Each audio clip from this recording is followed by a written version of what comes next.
Hi, Chris Beck, Chief Vision Officer, 26.2. We are privileged to be speaking today with Brian Solis, who is the founder and principal in FutureWorks. In addition, you've probably read his works, and if you haven't, it's definitely a book to go pick up. Just recently released Engage.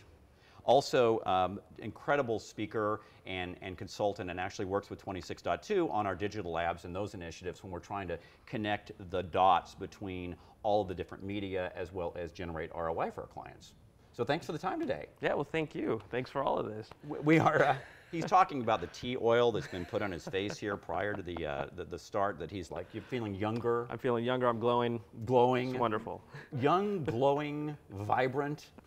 It's all about tea oil. We just learned that today before the thing. But it's so interesting that every year when it ends, you think, wow, this has been a banner year. And you write the manifestos, which kind of coincide with what you see as some real evolutions and real changes.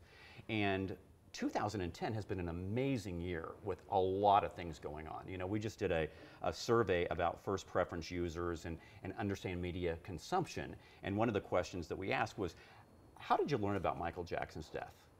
Not a surprise to you, 50% of the people said, I learned about it on my Facebook feed. So there's a lot going on. What do you think, in looking at 2010 specifically and just releasing your new manifesto, what do you think are some of the most significant elements going on this year?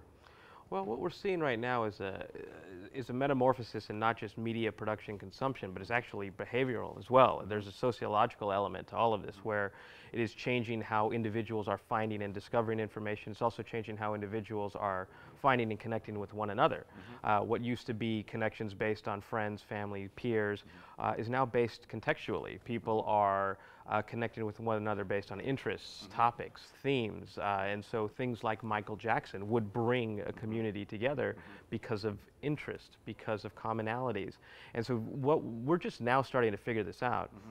And the whole reason for, or actually part of the reason for part 2 of the manifesto today, was that, based on contextual networks and how you can improve resonance within those. So you're not just introducing information to a social network, you're introducing information of relevance to a contextual network. And that's the big thing that businesses and individuals are going to start to figure out in going into 2011. 2010 was the year where we're just starting to figure out how all of this stuff is coming together and how we're able to get information across social graphs.